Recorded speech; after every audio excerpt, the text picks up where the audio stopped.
And we see a few different trends here. One of the things that we do see is that some of the students who really struggled within the school environment itself are doing a little bit better in the home environment, receiving the support, and they're able to connect and continue to support their learning and their mental health and well-being. We've also introduced a consultation model, which we were already preparing to move into before the pandemic started, but this worked out as a really good time because of the increased need for collaboration.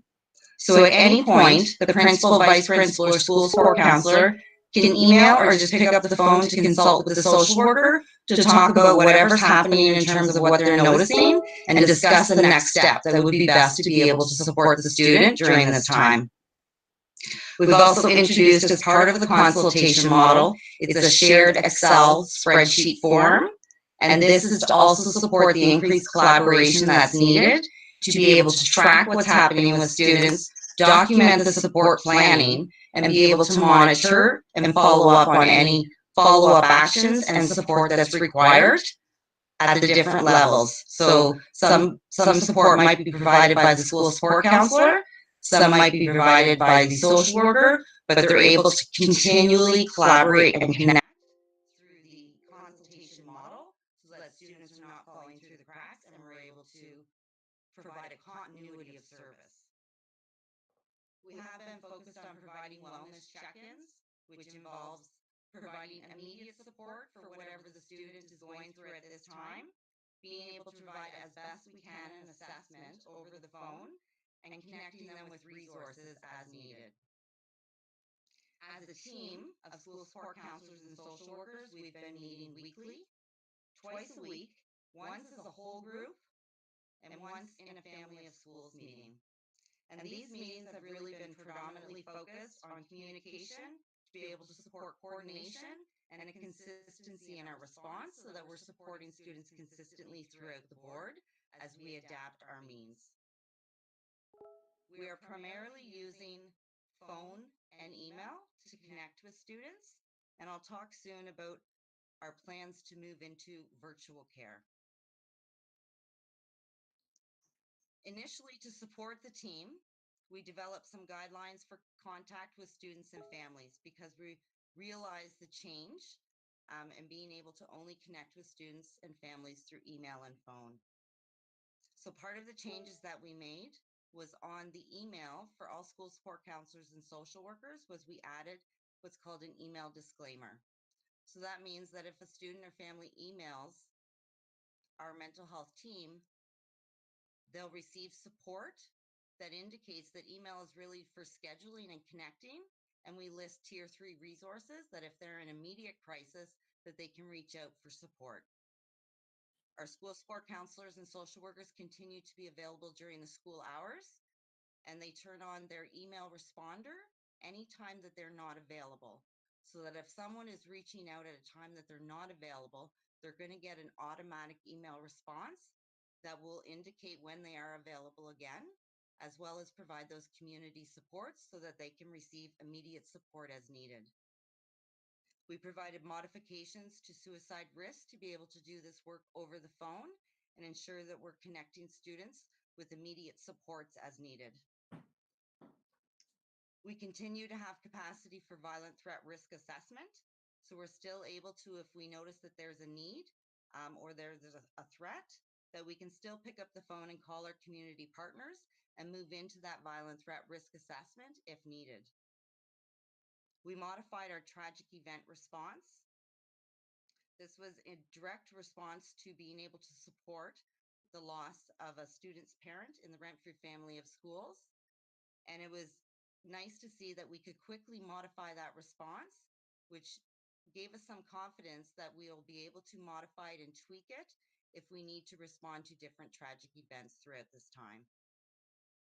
At tier 3, the Moving on Mental Health Committee continues to meet virtually, and they provide community service updates weekly through email to talk about the community services, what's available, how they've been modified, so that weekly, as changes keep coming, that we're all aware of those changes and being able to funnel students to the appropriate services as needed. For myself as the mental health leader, I've been well supported regionally by meeting with School Mental Health Ontario coaches every Friday, as well as other mental health leaders, to be able to talk about trends and practices as we adapt our work in this virtual space. I've been extremely grateful to have the opportunity to do wellness breaks at senior admin as a way to support our principals, vice principals, and managers, as well as our executive team, and model practices that can be used with staff and students to support their mental health and well-being during this time. I'm also very grateful to be part of the Pandemic Management Committee, which has been extremely helpful for providing a continuity of supports for well-being and learning as we continue to adapt and support students. During Mental Health Week, our team, the school support counselors and social workers, worked extremely well together. I'm so proud of them, and we encouraged everyone to join us on our journey to Lead with Care. Lead with Care is our motto and our approach to student mental health for tiered support. Our main message during Mental Health Week is you are important. We wanted everyone to know that we're putting well-being first as we focus on connection and learning together. We introduced the Take Time Today Challenge, which offered and encouraged everyone to take time every day to care for themselves while caring for others. The daily challenges were based on the Healthy Mind Platter, which offered evidence-based practices for optimal brain functioning. We're also very pleased to develop, with the support of Communications Department, a video to showcase our mental health team and the supports that are available, as well as our main messages for leading with care. To date, we've received 943 views on the YouTube channel that shows the video, and I will put the video link in the chat for anyone who has not yet had an opportunity to see it. It is a 2-minute video, but nicely captures all of our mental health team and making ourselves available and increased awareness of us being available to support students. I'll just wrap up with a few statements about kind of where we're going next in terms of virtual care. So at a provincial level, they are talking and looking at providing a provincial platform, but there's been no decisions made yet. School Mental Health Ontario is beginning to provide support, guidance, and training for virtual care in collaboration with expertise in the community. So training started. We've had one training already for the social workers and myself, and the training will continue into June. We will use the training that we're getting to also provide guidelines for school support counselors as they move into virtual care and being able to provide this face-to-face interaction through a virtual platform. We have begun planning and preparing for this at the board level, as well as working with our mental health teams to begin preparing. We do also see virtual care as a nice long-term engagement tool for being able to support students even as we return back to the building. Students may have a hard time with attendance or being able to reconnect, and virtual care could be another tool that we continue to use as part of our practice going forward to be able to support those students that are typically or have been hard to reach. I'll just end by saying that I'm grateful for the focus and support that we've received as a mental health team to be able to adapt and provide support to students, families, and staff during this time. Thank you so much. I will put the link in the chat and open it up to see if there's any questions. Thank you so much, Lisa. I believe Trustee Kaiser has a question. Hi, thank you. Lisa, just can you review again? So we're not currently doing any virtual sessions with students who could be at need or in risk. Did I understand that correctly? Correct. Can I ask why? I guess I'm feeling, I mean, this is from some personal experience, but when someone's in need, an email just doesn't cut it. They actually need to talk to somebody. I know that it's not the same when you can't sit directly across from someone, but the virtual side of it, from the experience that I had with my daughter, really did a lot. And I guess in my head, I'm going, I just don't understand how we can do. There's nothing against you or your team. It's more like, I guess, the initiatives from the government is how can we actually support anybody if we can't actually talk to them virtually? So I'll speak to that. I think it's a really great question. So one is I'll just kind of caveat with we are using email to connect and being able to talk directly through the phone. In terms of moving into virtual care, there's been a lot of security considerations around the platform itself and it being a secure platform to share personal health information. There's been also a lot of considerations about moving into this platform and being able to kind of see into someone's personal space and being able to ensure that the support is available on that end. So typically in a building, we would be able to, the school support counselors or social workers would meet with a student one-to-one in a room in a school building. Virtually, it's a little bit different because in order to meet with a student, we do need to make sure that there's an adult available on the other end to be able to support them should they need another level of support during that care. So I would appreciate that the need for virtual care, and we've been a little bit slow to move into it. But the thinking both provincially and kind of at the board level is that if we're very thoughtful and mindful as we move into this work and set up the parameters and making sure that our staff themselves have some training and some confidence to be able to move into this work, that it'll be more effective in the long term, as we also don't see ourselves leaving virtual care once we get into it. So I hope that's helpful. Thanks, Lisa. Anybody else have a question? Could I, Go ahead. Susan, could I just add something there? Sure. Just let you know that part of a conversation that I was involved with today with the ministry in regards to special education, they were speaking about virtual care. And I just want to add on to what Lisa was saying. The ministry has been working on a platform, and they did tell us today on the teleconference that they have secured one that would work for us as boards. And we'll hopefully by the end of this week, perhaps, or into next, get a little more information about that. And just to reiterate what Lisa was saying, chats and virtual platforms such as the one that we're on have different levels of privacy. And what Lisa was indicating around the virtual care is we do need to meet health levels of privacy. So there's different levels depending on whether you're speaking about academics or if you're looking and speaking about health. And the mental health piece falls into that, and therefore we have to follow those guidelines. So I understand, and from the beginning, just to let everybody know, Lisa and I, of course, and with school mental health and Ronald involved as well, we've had lots of conversations about how we make this move, and I appreciate Lisa's approach to ensuring that we're in a good place to move forward when we're able to have that platform. And I like the vision of the long-term aspect of that as well, and how it could be helpful for us. But to know that students are still being connected via phone, and they're regular check-ins with people that have always been on their list for caseloads, or if other students arise and teachers reach out to school support counselors for support, they're definitely getting that support as required. Thank you, Superintendent Poirier. Does anybody else have a comment or a question for either Lisa or Jacqueline? I think Mike might be, but he's gone mute at the moment. Trustee Gannett, there you go. Am I there now? You are. Okay.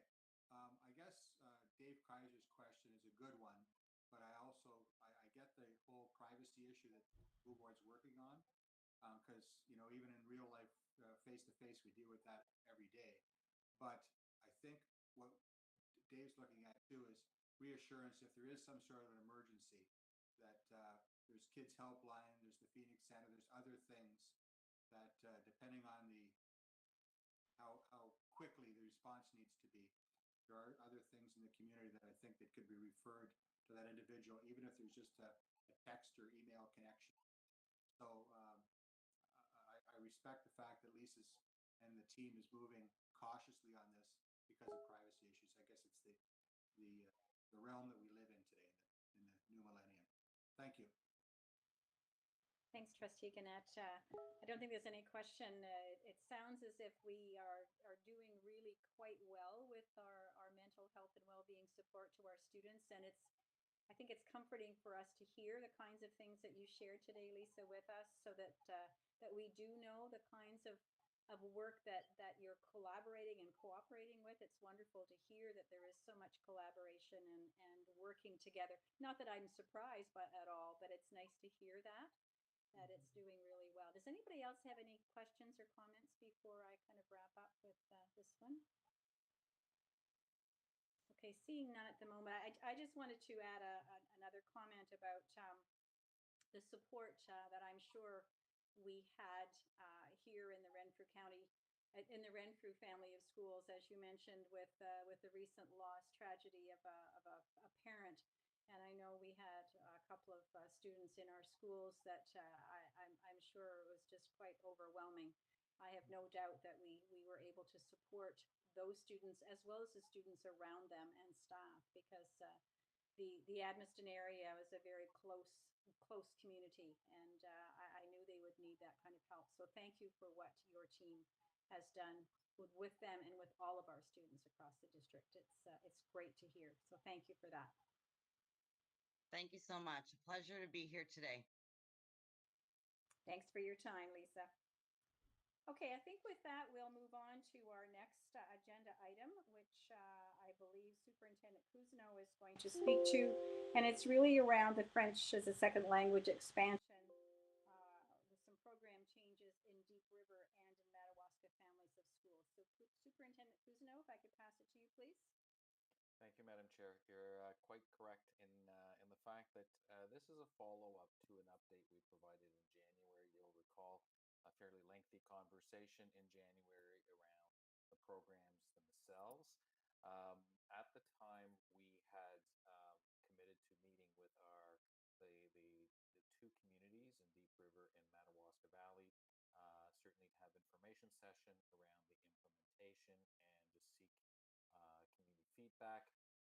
Obviously, when the pandemic hit, that removed our ability to conduct those meetings. Therefore, our recommendation today is asking Board of Trustees to approve a change in program in those two schools so we can move ahead in the implementation phase. We know that there is support for the program in those two families of schools, and we want to make sure that we're able to deliver as per the timelines that we have established.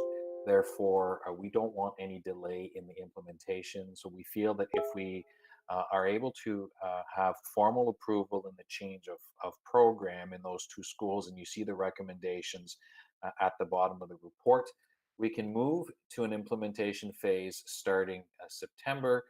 And what we are committing to is still have information sessions in the two families of schools affected. And if due to physical distancing or social gathering restrictions, we are unable to have those meetings face to face, we will have to figure out a way to meet with our communities virtually. But at this time, just to be succinct, we're seeking approval of the change in program so we can then officially move to an implementation. Thank you, Superintendent Cousineau. Do I have someone who would like to move to make a motion for this recommendation? Mover and a seconder, and then we can take questions or discussion. Trustee Kaiser has moved, and I will read this out in a moment. Do I have a seconder as well? I know that you got this in the package, but I will read it out. Yeah, and I will ask a question as well. I just have a seconder so we can get this on the table. Second. Thank you very much, Vice Chair Morris. So the recommendation, which has been moved and seconded, is as follows, that the board approves the following program changes. A, Mackenzie Community School will become a dual-track school with both an English with core French program and MFI MFI program with an entry point of grade 4, starting in September 2021. And B, Sherwood Public School will become a dual-track school with both an English with core French program and MFI program, entry point of grade 4, starting in September 2022. So the MFI is Middle French Immersion, which is grade 4, just to clarify that. So I believe we have a question from Trustee Kaiser and then Trustee Adam. Trustee Kaiser? Mine is, I should have wrote comment, sorry about that. Okay.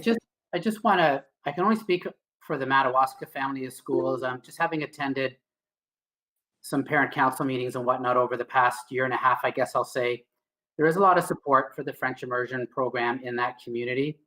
Certainly, there are some concerns in a few areas that were brought to certainly my attention, I'm sure Renault's attention as well.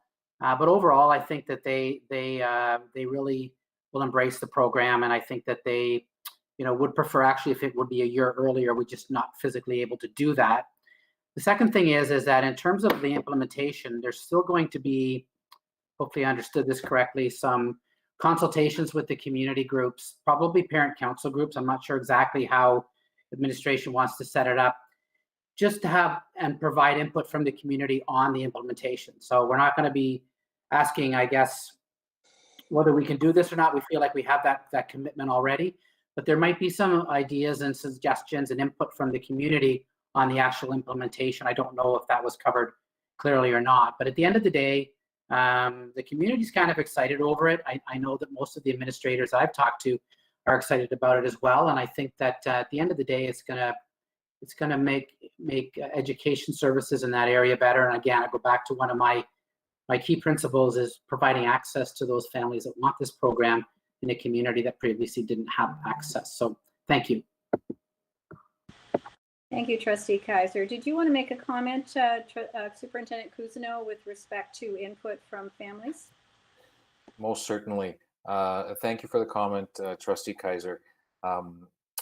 Subsequent to the update in January, I had several conversations with the Canadian Parents for French group, both the national organization, but mostly with the provincial chapter. And they were quite adamant that we should be clear with our communities. We're coming in with middle immersion. Now let's sit down and talk about how we do this. Therefore, Trustee Kaiser is absolutely correct. We need to sit down with our community. Here's the plan. How do we make sure that we implement this in a way that will be beneficial to everyone in the community? Thank you, Superintendent Cousineau.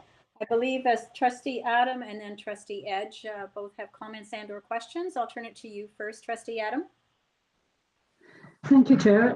I would like to speak for the communities of North Renfrew and echo Trustee Kaiser's feelings that the community is distinctly behind this move and probably do not want to see it delayed just because of our shutdown. So I'm very pleased to see this resolution come to the board, and I hope everybody will vote for it. And I was particularly pleased to see in the attached is the plan for going on after grade 8 is clear. There is a possibility that there would be some extended or immersion French in the high school, because that is the one concern that I have heard from people. What's the good of giving them French from grades 4 to grade 8 if they can't continue in high school? So the continuation in high school seems to be definitely in the works, and I'm glad of that. My question relates to, so thank you very much, Superintendent Cousineau, for keeping this on the boil, and I look forward to some way of consulting the families and parents and children of these communities before September, whether in person or not. My question relates to staffing. Superintendent Cousineau and I have had several conversations about the issue of getting sufficient, adequate staff for these programs. And I know that many initiatives have been underway under Superintendent Cousineau's leadership, and I'd like to ask if he's heard any progress on that in spite of the pandemic. Thank you for the question, Trustee Adam. With respect to recruitment, I think we were very strategic.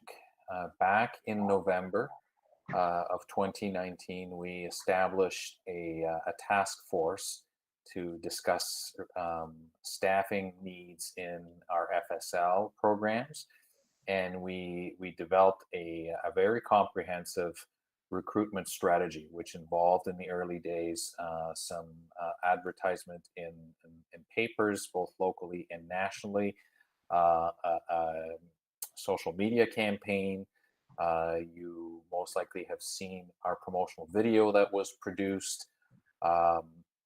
And we also worked at identifying what our needs would be, and were very aggressive in attending the job fairs in universities, not only in the area, but also in Montreal, in Nova Scotia, and followed up from those university visits with a series of emails to any interested candidates outlining our staffing process, as well as personal conversations with many interested candidates, really to have the ability to personalize the recruitment. There are so many opportunities for French as a second language that we need to ensure that we understand what our candidates are looking for, what will draw them to our area to come and teach for us. So we need to create that excitement. We need to give them a reason. And part of these efforts has been to land a partnership agreement with l'Association Canadienne des Professionnels d'Immersion, which is ACPI, a Canadian Association of Immersion Professionals. And this will augment our ability to support our teachers into next year. So it's a one-year pilot project, but essentially what we're telling all of our FSL teachers is, as an employee of the RCDSB, as a teacher of French as a second language, you will have access to all of the collated resources and validated resources that LECP has to offer. We will have a reserved spot to their annual convention, provided it can run, obviously, and provided that programs such as French immersion programs in Quebec for teachers and professional development opportunities in Cannes in France can run. Not Cannes, but Nice can run in the summer of 2021. We would have preferential seats and potentially a scholarship to the program in Nice. So we've really upped. I think we've developed a vision where we want to give our potential candidates a reason to want to come and teach for us, and be part of an exciting journey in making our FSL programs the best they can be. And so far, I think there seems to be excitement, and people are awaiting now our posting of vacancies to our external site. Thank you very much. Thank you very much, Superintendent. Oh, that's excellent. Trustee Edge, are you still with us, and do you have a question? My question was around staffing, and it's already been answered by Superintendent Cousineau, so thank you very much. Okay, thank you, Trustee Edge. Any other questions or comments? I would just add, it was very clear last year when we did the consultations, it was very clear that yes, people want immersion, but they want a quality program. So I think it's incumbent upon us to recruit the appropriate staff to deliver a quality program. Excellent, thank you. And Director Buffoni, you have a comment? Just wanted to add my thanks to Superintendent Cousineau for his leadership through this process, and also to Superintendent McIntyre for the HR component, of course, staffing. as was mentioned, as a key component of this. I also wanted to mention to the Board of Trustees that this brings to close all of the families of schools in terms of our preliminary 5-year plan for program expansion. We'll take the time over the next number of years to monitor the trends in enrollment, the impact on English programming, how our populations adapt to having essentially a very dynamic bilingual series of opportunities across all families of schools. And as a final comment, well, two final comments. Our secondary school review, to the point that Trustee Adam made earlier, will take into consideration what's coming at elementary. This is an important element that our secondary Federation and union partners have acknowledged, that what's happening in elementary will over years have an impact at secondary. This will be a key aspect of that work at the secondary school review once that work gets back up and running this fall. My final comment is that through Jonathan and Hannah, we will look to advertise this program expansion once approved this evening, if approved, so that our families in the Deep River and Madawaska Valley families of schools are aware in the future that these programs are coming. It will have an impact on where they choose to enroll their children, because they will know that that MFI option is now available to them. So we'll do all of those follow-up pieces if indeed this is approved by the Board of Trustees. Thank you, Director Buffoni, and I was glad to hear that you've got a plan for communication, because this certainly would be an important piece for communities to know that this has been, that hopefully this will be approved, as I call the vote on this very shortly, but they will need to know so that they can plan ahead. So we do have a recommendation on the table that the board approves the following program changes. Mackenzie Community School will become a dual track school with both an English with core French program and an MFI program entry point of grade 4 starting in September 2021.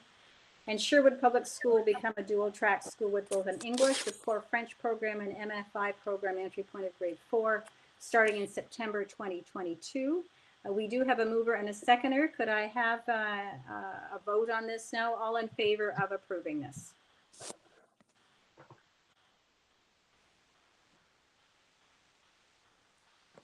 And that looks like we have approval, so that recommendation has been approved by the board this afternoon. So, so we can start moving forward on that excellent news for those two communities. Thank you for that. Thank you for all the work on that, and thank you particularly Superintendent Cousineau for the background and giving us a sense of how we are trying to attract excellent teachers to be here in the board. So thank you for all of that as well.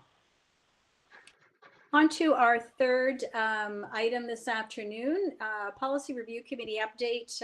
We have a few policies that I know were in your board package for approval, so I'll turn it over to Trustee Kaiser to help us with this. Thank you very much. I think what I'm going to suggest is I run through the three policies and then the student trustee changes. Read the motion that Jonathan has so graciously done up for me, and then take questions and sort of go from there. I'll try to cover all the points that the committee discussed and came up with in terms of some of the changes that we are suggesting. So I'm just going to sort of start out by saying that even though it's virtual, our committee structure and sort of the way we roll in our meetings is still quite it's quite fun, actually. It's quite interesting, the process we follow, and we get a lot done. I want to also thank Jonathan for the work he does, because we certainly make him work. We ask him to do lots of editing and lots of research, and without him it would be much more difficult to accomplish what we're trying to accomplish. And the third thing is just the support from the board. Anytime we brought anything to the board has been very positive. So I'm going to start out just in order that they were in your package with Policy 9. The main change from the previous board's approval of Policy 9 was really, for the most part, the order of meetings.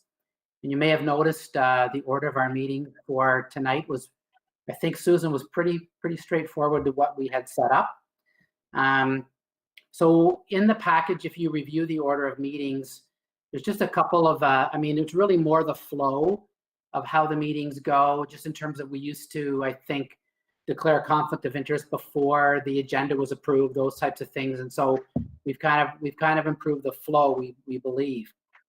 And so there's a few things I wanted to identify in the order of meetings. So when we discussed the minutes of the meeting, we wanted to make sure everyone understands that we typically would say, you know, errors or omissions, but this is also an opportunity for trustees to ask questions. So if anyone has a question of anything on the previous meeting's minutes, this is where they would ask. And so the chair would read errors, omissions, and questions before we approve the minutes of meetings. There was also an additional change. We removed the notice of motion as a policy. It didn't seem to fit for most of us. So it's in the rules of order as far as I understand. And the process for trustees, just to understand, is that anytime they want an agenda item added to a meeting, they just approach the chair. So that's the standard process we follow. If for some reason that chair of that committee will not add the item that you wish to add to that agenda, then you have the right to go to a notice of motion. And that would happen at in order of business or other business, where the trustee would file a notice of motion that item that they would be bringing to the board for the next meeting. And there's no seconder required or no vote or anything. The trustee would just, at that point, express their notice of motion, and that item that would then be brought to that committee agenda or a committee of the whole, whichever meeting venue that particular trustee thought that item should be brought to that meeting. The other thing is that, and we noticed in the reports to the board, this would be more of an administrative procedure or a request to administration that we would add the PIC committee report. So we do a SEAC committee report. We were sort of looking at the committee structure, which is, I'll get to on policy 10. And we kind of felt like, I mean, it can't be a standing order because PIC committee doesn't meet regularly. And when they do meet, the trustee, one of the two trustees sitting on that committee, would bring the report to the board from the PIC committee, similar to what we do for SEAC and some of the other reports. So that's a minor adjustment to the administration that will forward if this is all approved. So that's really all of the additions and changes I can think of for policy 9. If anybody wants to jump in quickly on the committee, if I missed anything, but it's really just the order that we were looking at, the flow and how the meeting should be structured. So the next policy on the list was policy 10. And if you recall, Trustee Boland had brought a suggestion that with the addition of a new trustee on the board, the Indigenous trustee, which I'm sure we'll have that person in place soon enough, maybe we should consider expanding some of the roles on the committee of the trustees with an extra trustee. So we kind of reviewed it, and as a committee, we felt the only change that really we would be recommending, which would be part of the motion, was to add a trustee to the Indigenous Education Advisory Committee. So that there would be the chair of, like the Indigenous trustee would be the chair of that committee, and originally we had one trustee. I think we felt like we would add a second trustee. Otherwise, I think we felt the other committees were represented across the board properly. So we didn't add any trustees to any of the other committees. We also adjusted, I believe, if I can recall, Susan, the OPSBA. So we have a unique situation, is that we have Trustee Shields on the executive, so we kind of have an extra member. But I think we just made sure on the committee structure that we reflected as a normal process of one trustee and the alternate. We felt like whenever we have a unique situation, if we have it again where we have, you know, someone like Trustee Shields as an executive member and then Trustee Humphreys as the voting member, that it's just kind of accepted that that's the way it happens. And lastly, again, another administration direction is we felt like we would like a little bit more information as trustees on discipline and SAL, any discipline that's going on within the board, and any updates on what is happening with SAL across the board. So we would be, if this is approved, requesting administration to the November and May committee meetings, bringing a short report on those two areas for trustees to get information on. Policy 12, there was really only, Marjorie, I hope I'm right on this, there was only some housekeeping and language items and punctuations that needed cleanup, and Marjorie did that on her own. Thank you for that. And I think that was all cleaned up and that's ready to go.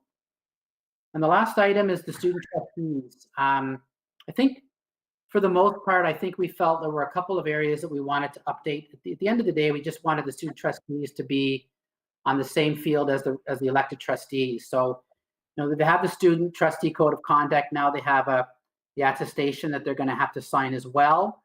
It was some language that we cleaned up, and some things we sort of discussed in conflict of interest and code of conduct that are sort of more reflective of what regular elected trustees have. So they're just being treated, and the language and whatnot is very similar to the regular trustees or the elected trustees.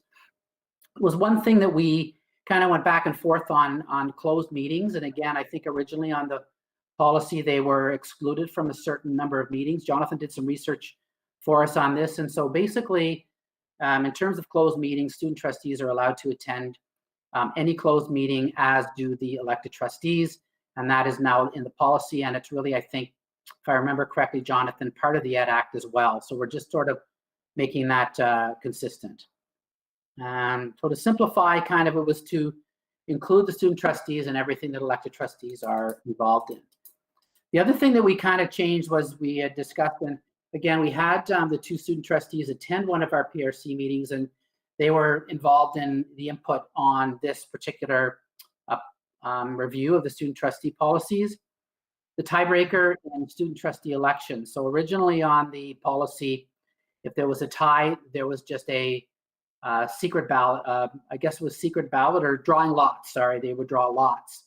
So we changed it that, and again, trying to follow sort of more common current political practices. So if there are one or more student trustees tied after the first ballot, they would have a second ballot runoff. So typically it would be, the top 2. If there were 3, maybe the top 2 vote getters. If they were tied, they would run off against each other again. If they were still tied, they would then draw lots. So it just seemed to be a little more democratic process we put in place. I think that's it. Maybe I'll ask Susan or Marjorie or Brian to add anything I might have missed, and then I'll read the motion and open it up to other trustees for questions. Okay, Trustee Adam or Trustee Morris, did you have anything you wanted to add or clarify? I think Trustee Kaiser covered it exceptionally well, and he was an amazing chair leading us through all our discussions, and we all thank you, David. Thank you very much. Trustee Adam? Did you have anything? No, I want to thank Trustee Kaiser also. I've enjoyed working on this committee. It's my kind of thing. And I think that these are some very good amended policies to present to the board. Looking forward to the questions. Okay, I have 2 quick comments, and then I'll come to Trustee Shields, who I believe has a comment as well. I think there may be one other item that we kind of missed when we looked at policy 10. Did we, at the very beginning, where we've got that front page where we list all the committees, I believe we have one trustee on PIC and then an alternate. Did we not add I think that's a new piece, isn't it? An alternate added to PIC? We actually have 2 trustees on PIC, so that might just have been an oversight. Okay, but our discussion, it seems to me that we might have had a discussion, and I could be wrong on this, Trustee Adam or Trustee Morris, if you recall, I was thinking we had changed it to 1 trustee and an alternate, but I could be wrong. That's what it's showing here at the moment, so we will just need to. Do you remember that conversation? My recollection is that we were leaving it at 2 trustees, like Brian and I are the 2 PIC trustees. Okay. I don't remember. Maybe I missed that meeting. I'm not sure. I don't recall that actually. I thought we were leaving it at 2, and I'm a little bit surprised that it reads as 1 trustee and an alternate. Maybe that's just the wrong word. I don't know. I could be wrong. If I also recall that. I also recall that we had. Trustee Adam. I'm sorry, I should have asked to speak. Okay. I also recall that we left it at 2 rather than 1 plus alternate. We thought we wanted 2 people there. Okay. Jonathan? So the existing policy is 1. I think we've just fallen into practice of having 2 attend. And so the policy review committee came up with having the second as an alternate. Okay. So do we want to leave it as 1 with an alternate, or do we want to go with our current practice of having 2? I mean, that was the discussion that I guess we had earlier on. I would recommend that we have, the current practice be enshrined in the policy, that there be 2 trustees rather than just having 1 and an alternate. Okay. Trustee Adam, do you have a comment on that?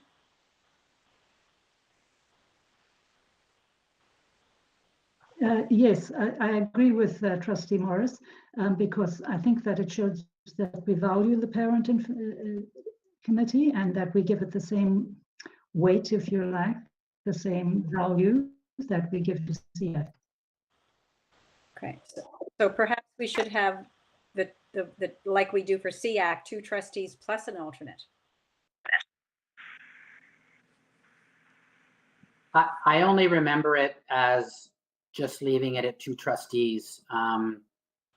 Again, I could have missed that meeting where you discussed it further, and I missed it when I was reviewing the agenda. I didn't even notice it, but I understood we were just leaving it at 2 trustees. 2 trustees, okay. Yeah. Okay, it sounds as if the committee is recommending that we leave it at 2. So can we make that friendly change and change it just back to 2 trustees before we actually vote on it? Is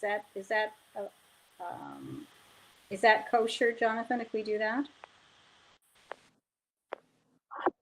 We can do that, but just to clarify, the existing policy is 1. So this would be you're changing it to have 2 trustees. Right. Okay. So we're actually changing our existing policy to two trustees and no alternates. So when I read the motion, can I just say on policy 10 amended to 2 trustees on PIC committee? Is that the proper way to do it as part of the motion?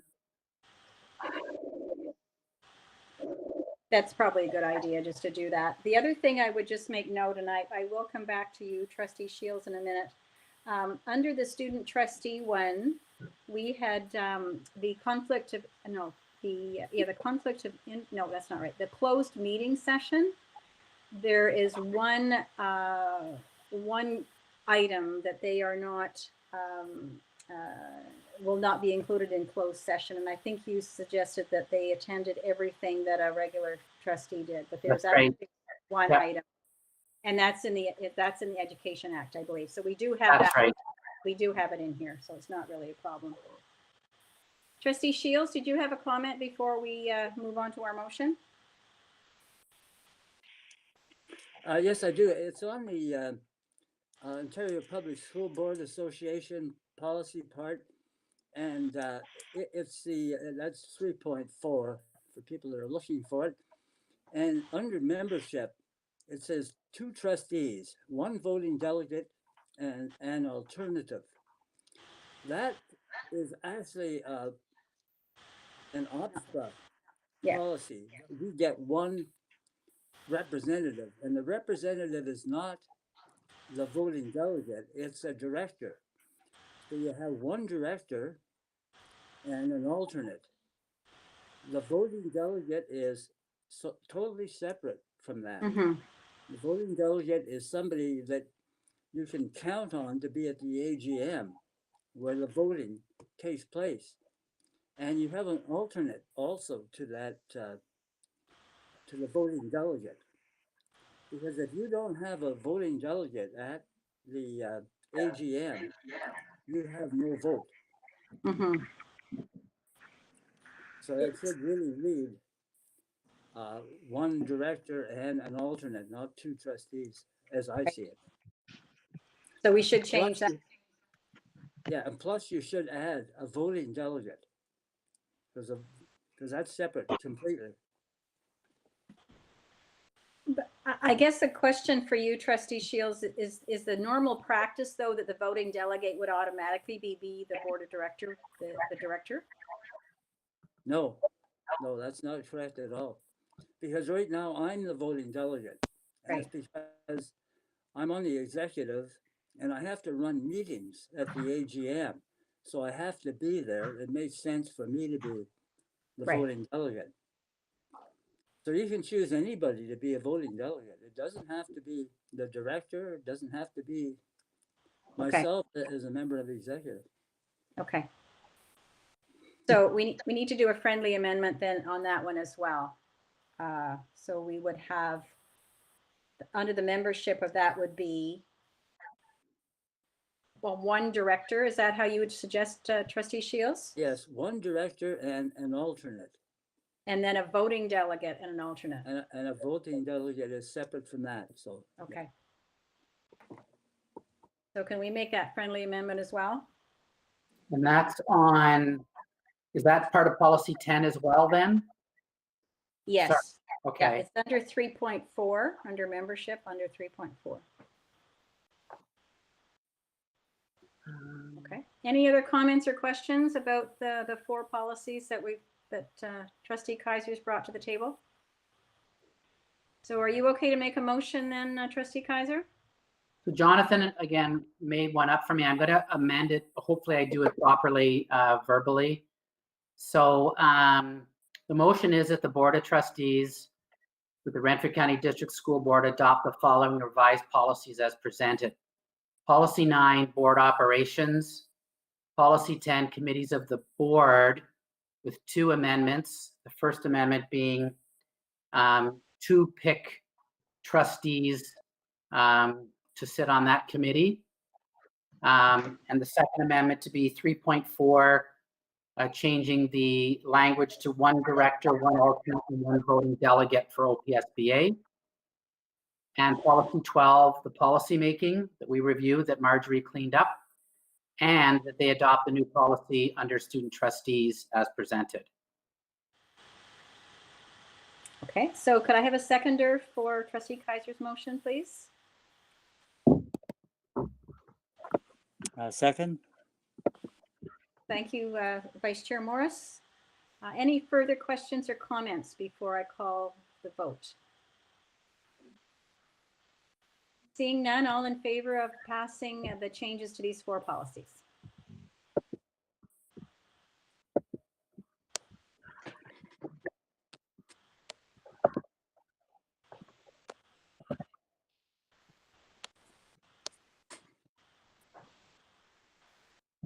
Okay, it looks like we're good. So that recommendation has been passed. Thank you very much, Trustee Kaiser, for your leadership on this. It's, as you say, it's quite fun sometimes, but it's also quite challenging at times to make sure we've got the words right and the intent correct. So thank you for your work on that. And we'll look forward to hearing which ones you're carrying on with next, I'm quite sure.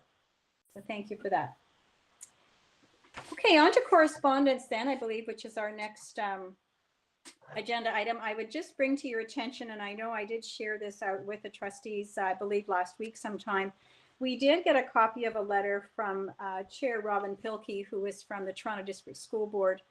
And I just thought it was worth mentioning that one of the things that Chair Pilkey was asking as she was writing to the Minister of Education, she was asking him to consider providing school boards with additional funding through the Grants for Student Needs to provide for additional staffing and resources to support the mental health and well-being of students, to support special education, to support children with special needs, students transitioning from elementary to secondary school, and those struggling with literacy and numeracy, and also to begin funding technology such as iPads or Chromebooks at a 1 device to 1 student ratio. So as chair of the TDSB, she just wanted to highlight some traditional funding requests, which I'm sure may be some areas that we will want to look at or will need to look at in the fall as well as we look at our next budget. On to reports to the board for action. I believe that we do have a report from Vice Chair Morris on the Committee of the Whole closed session that we had earlier today. If I could turn it to you, Trustee Morris. Thank you very much, Madam Chair.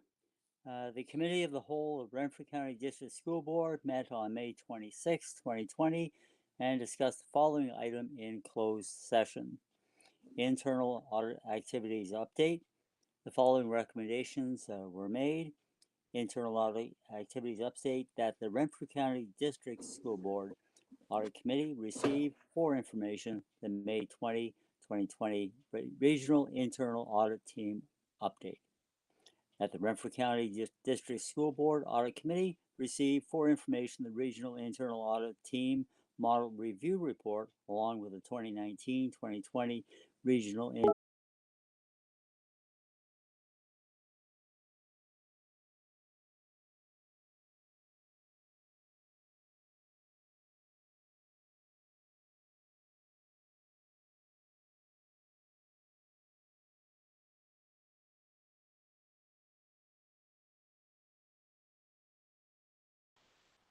And that looks like it's carried. Favor. Thank you very much. On to the SEAC committee, and I would ask Trustee Gannett if he could bring us up to date on their last meeting, please. Yes, Chair Humphreys. On Wednesday, May 20th, the committee met, and our finance department reviewed the special education grants. That was with Tammy Hoffman for the 2019-2020 budget. Gave us a good explanation, and she basically mentioned that we were in pretty good shape. There was no real serious changes to the budget. The numbers are pretty close to the previous year.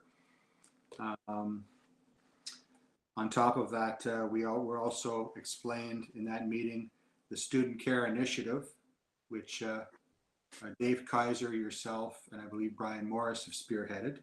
And we're pleased to be given an overview on that care package, just like we were in the previous board meeting. So our CEAC committee was very pleased to see that that was happening. About the allocation of packages to go out to some families and some children that really need it. Some of our association, CEAC association reps, Tina Williams for Community Living, spent some time reviewing all the good things that Community Living is doing now and how they're getting it out on social media, various forms of social media, our typical forums, and she encouraged people to go on those sites and take a look at some of the positive things they're doing. Leah Hunt, our child welfare rep, also through social media, they've been reaching out to vulnerable families and students in need, particularly those they're struggling with that also, like our board, some people who don't have the internet and have a lot of isolation going on. So that's their focus also. And they're struggling with how to do more face-to-face. Certain links and websites and resources they're currently exploring and looking at and starting to use and become more familiar with. That's really the thrust or gist of the report. Overall, the CEAC committee was very pleased with the funds that our board continues to receive in special education, typically over and above the provincial norm. So we really appreciate that. And also Bill Smith and his team, the principal of our special education department, he and some of his colleagues, as previous board meeting, gave us a very thorough overview of the many positive things that they're doing in our board to help special needs students. So all in all, a positive meeting. Not our longest meeting, but we did get to the root of a lot of the programming that is taking place within our board. I'd like to move that they adopt this and the board adopt this and move forward. That concludes my report. Thank you. Thank you, Trustee Gannett. So Trustee Gannett has moved the receipt of this report, and I believe Trustee Adam has seconded that receipt of the report. Any discussion or questions for Trustee Gannett? Seeing none, all in favor of receipt of the SEAC report?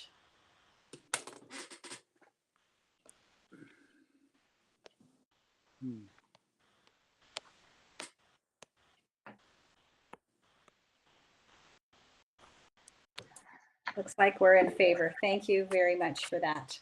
Very, very comprehensive, a good overview. Thank you very much, Trustee Gannett.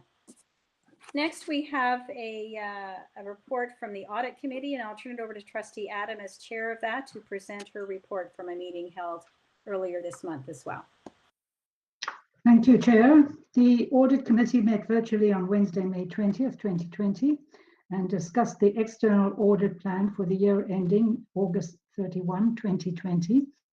There was nothing of particular note or interesting or different from previous years because we are now in the permitted extension of the contract with Welsh LLP, represented by Tammy Sylvester, who took us through the various letters of engagement that explain what are the auditor's responsibilities and what are the board's the management responsibilities, and everything was in order and was all approved, and no recommendations were made, and that therefore would like the board to receive this report. Move that the board receive this report. Thank you, Trustee Adam. So Trustee Adam has moved the receipt of this report. I require a seconder.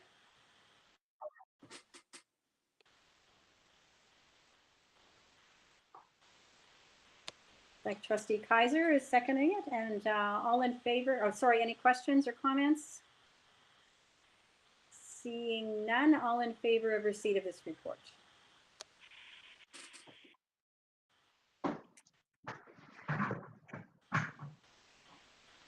And that looks like we're good. Thank you very much. So that is carried. Thank you. Next on our agenda is to hear from our director. I know you had a copy of the director's report in the agenda package, but I have no doubt that Director Baconi has a few additional items for you as well. So I'll turn it over to you. Thank you. Through you, Madam Chair. Just a brief update for the Board of Trustees, of course, as noted in the update provided in the package. A couple of items I'd like to speak to specifically. One is the incredible work of our students and staff in our predominantly online learning environment that continues in phase 3, which is the month of May that we're currently in. A few points that I wanted to highlight. First of all, the work of our school administrators in a protocol we've established for students to access their belongings at both the elementary and secondary levels. Our school leaders have really done a fine job in coordinating this. It's a complicated task, but we're doing so following all public health parameters for safety. So we're very, very thankful for the leadership of our school administrators, our principals and vice principals, and of course our central staff who have really mobilized this effort. Shane Halliday, Bill Murray, and others who have helped us through that. The second one is a process that we're working on that's two-phased, related to our graduation and leaving ceremonies at the secondary and elementary levels. These are important events to honor our graduates or our students leaving and moving on to another site in our district. It's the two parts or the two phases to this are really the first one, which is a spring activity or recognition that's more virtual in nature, that will allow us to distribute our awards, our bursaries, our scholarships to our students before they move on to their next phase, especially at the secondary level, as well as the official acknowledgement of all diplomas, certificates, and awards. And then a second phase, which is more of a social event we're looking forward to for school communities in the fall, as soon as we're permitted by public health to do so. So we received a lot of comments, a lot of queries, questions, concerns from the public on our graduating ceremonies. And by doing this two-phased process, we feel we've accomplished both pieces, really. One is the technical acknowledgement of diplomas, certificate, awards, etc. And the other is the social factor, to give our students an opportunity to celebrate their accomplishments in public schooling.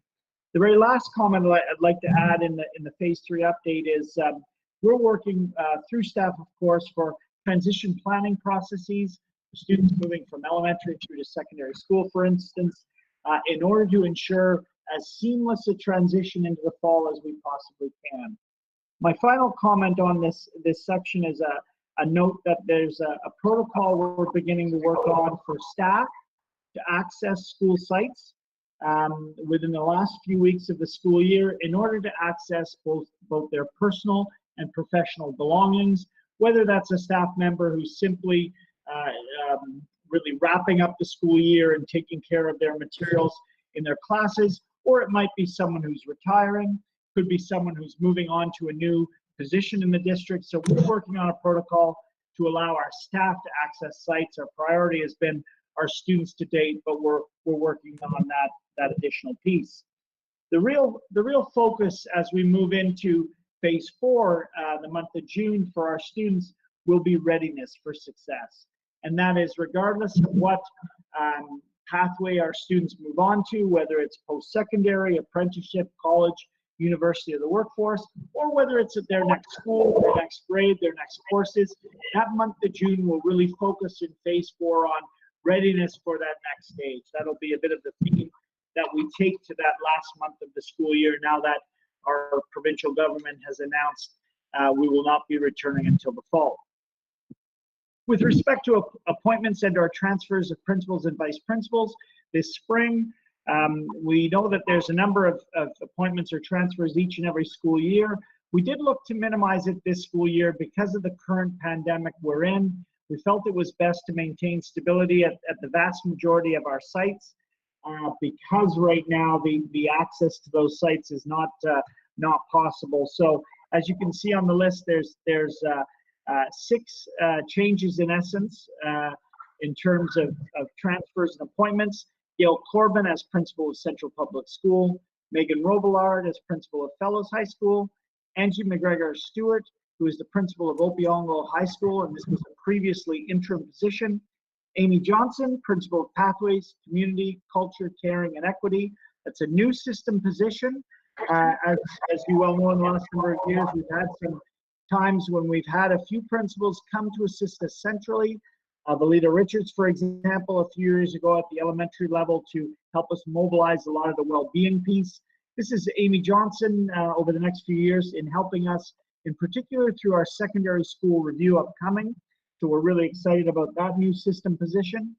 Jeff Good, moving to be vice principal at Opiongo High School, and Margot Ingram, vice principal of Special Services, replacing Angie McGregor Stewart's position as she moved to Opiongo during the course of this year. We've also filled a number of vacancies that were posted some time ago. This is a real-time update for you as those postings have now been completed and successful candidates appointed. Sandy Bennett as vice principal of Cobden Public School, Angie Miller as vice principal of Renfrew Collegiate Intermediate School, Joe Lavoie, vice principal at Fellows High School, and Ian Cavell, vice principal at Arnprior District High School as an interim position. So congratulations to Sandy, Angie, Joe, and Ian on those successful competitions. And also as a final point with respect to appointments and transfers, our supervising principal of summer learning this summer will be Pete Burnett.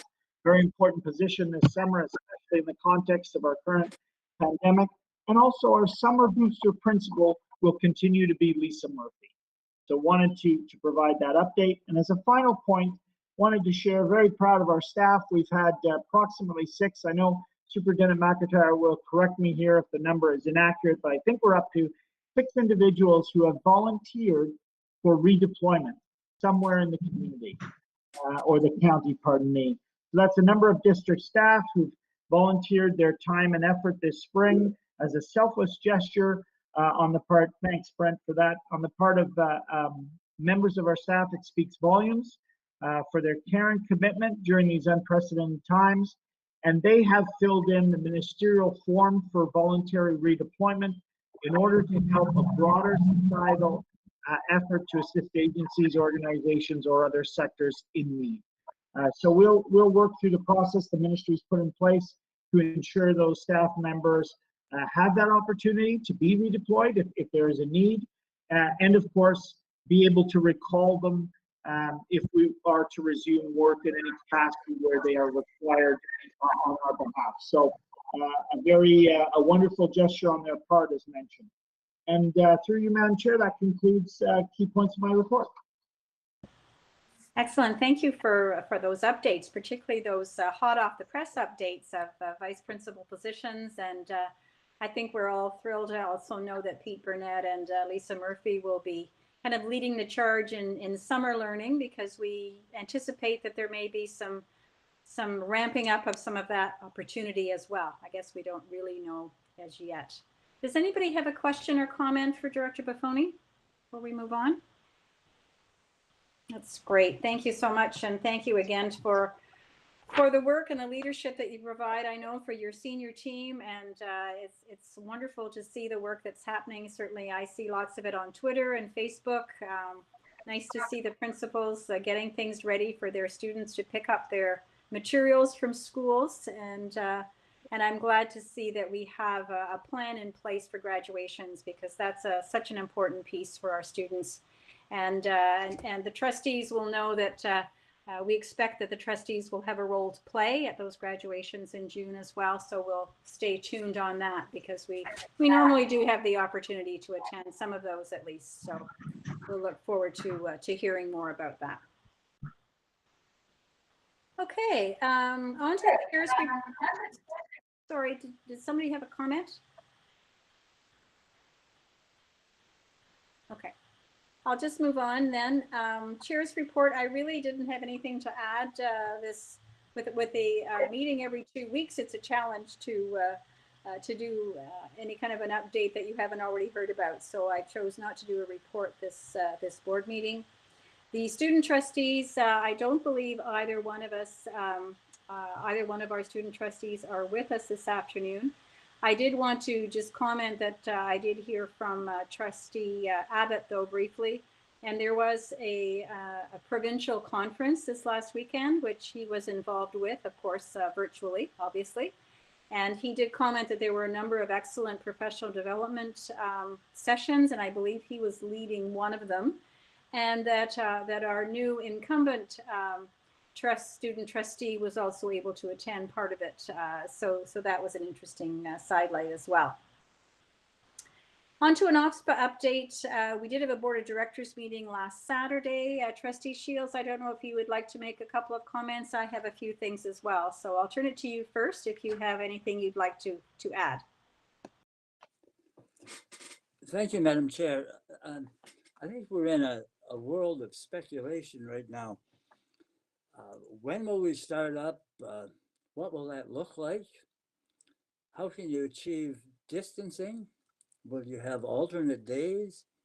Transportation is another big issue. Driver safety. Do they have plexiglass in their buses? Are they going to put in shower curtains? What about the students? Are they going to have PPE or masks for everybody? And how do you protect the staff, our staff? And one of the executive members is a business leader, and he's suggesting that businesses won't bring staff back till January the 1st. So there's a whole lot of speculation. Unless they find a vaccine, we're sort of in limbo as to what's going to happen. I will comment on Minister Lecce. He's really reaching out to various groups. He was at our OPSPA Board of Directors virtual meeting, and he took questions, and I believe maybe the director and you as chair should comment on how he's reaching out to you and perhaps some of the other groups of leaders in our board. So that's about all the comments I have. Thank you, Director Buffoni. Did you want to make a comment as a follow-up to Trustee Shields? Just a quick comment. Thank you, Madam Chair. I think Trustee Shields has raised a handful of excellent points. I did want to share that through the leadership of Superintendent McIntyre, we've established a reopening working group, as a number of districts have, through Brent and Superintendent Barnes and Jen's work. We're starting to think about some of those elements. It's complex and complicated. Each and every one of the points Trustee Shields has raised has come up and then some. And so we'll bring to the Board of Trustees at both of our June meetings a bit of an update on where we are on each of those elements, in addition to the provincial working groups reopening work. There's a group that's been established provincially to look at this, because it will signal for us a very detail-oriented fall. We are trying to clear off the decks as much as we can from the current school year by the end of June, because we know July and August will be busy ramping up in preparation for whatever reopening looks like. And as I mentioned, a very busy fall for us to ensure health and safety of our students and our staff. So through the leadership of Brent and Jen and others, we're mobilizing a committee to start to think through elements of that on all the very valid points raised to date. And I'm sure there's a number we haven't even yet started to think through, but a complicated task. Thank you very much for that, and it's good to know, and not surprising, of course, that we knew you would be underway with looking at those things for this fall. And I agree with Trustee Shields. There were a number of things that were discussed at the meeting on Saturday, and it is good to know that provincially there are a number of working groups looking at all kinds of different things, and I'm sure that you'll be tapping into those, and there will be a lot more direction, I believe, coming from the Ministry of Education as well. The minister certainly does seem to be wanting to reach out, wanting to get input. There is an online opportunity. Anybody can actually send a message to the Ministry of Education with suggestions on how they think that the reentry or the reopening might work in the fall, or if they have any concerns.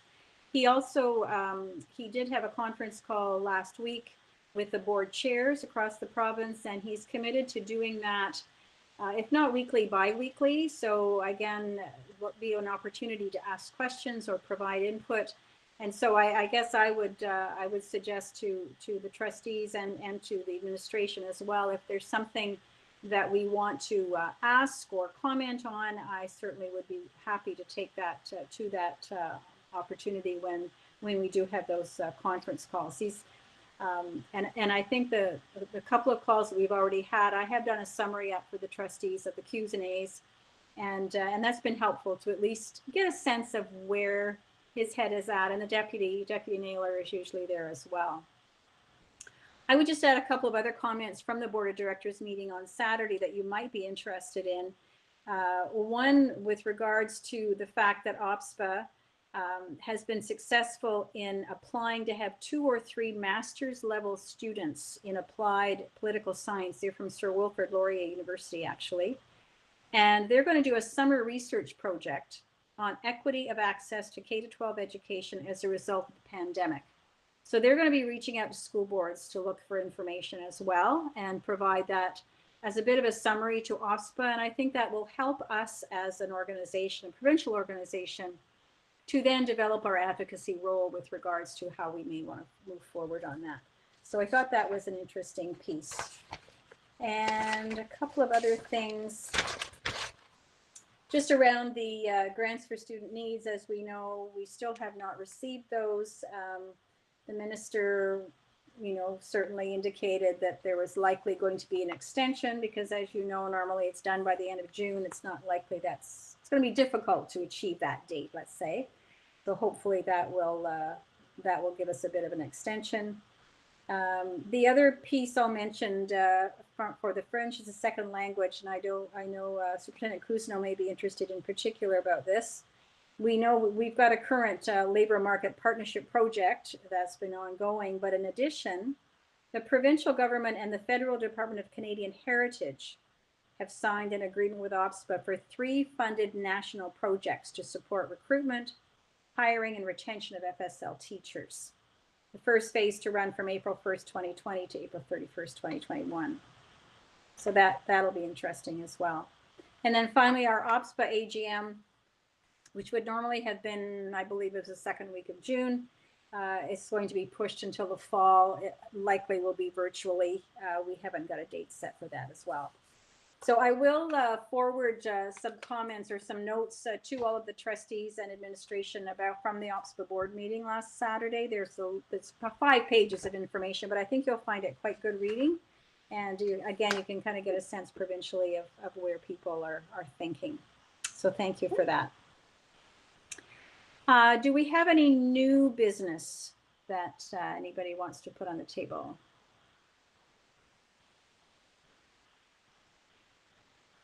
I don't see anything coming forward. Information items, I just had 2 things to maybe mention to you. And you've probably seen this on our Facebook, on the RCDSB Facebook and Twitter pages.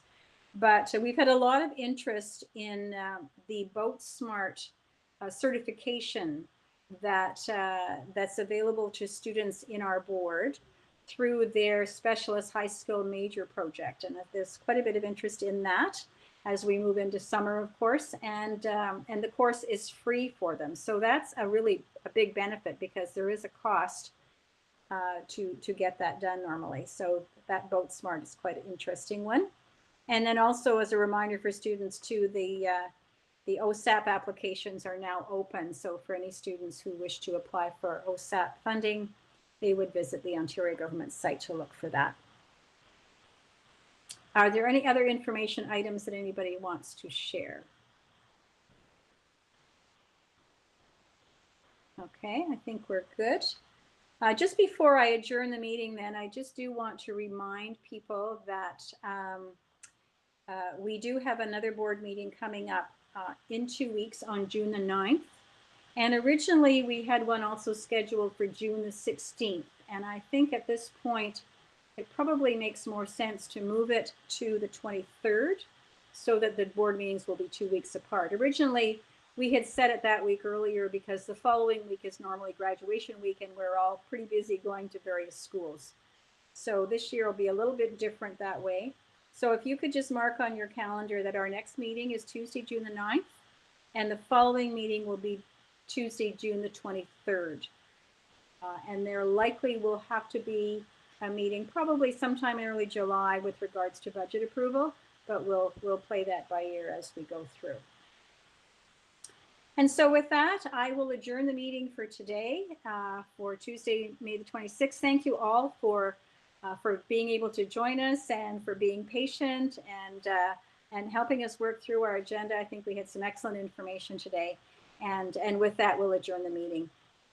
So do I have a seconder? I don't know that I really need one, but Dave Shields is making the motion. Do I have a seconder? I think maybe Trustee Adam had said she would second that motion. And all in favor, I'm sure there'll be nobody who will disapprove of that. So that is carried. Thank you again, everybody, and have a great night. Stay cool and stay healthy. Bye for now. Okay, I think we're good.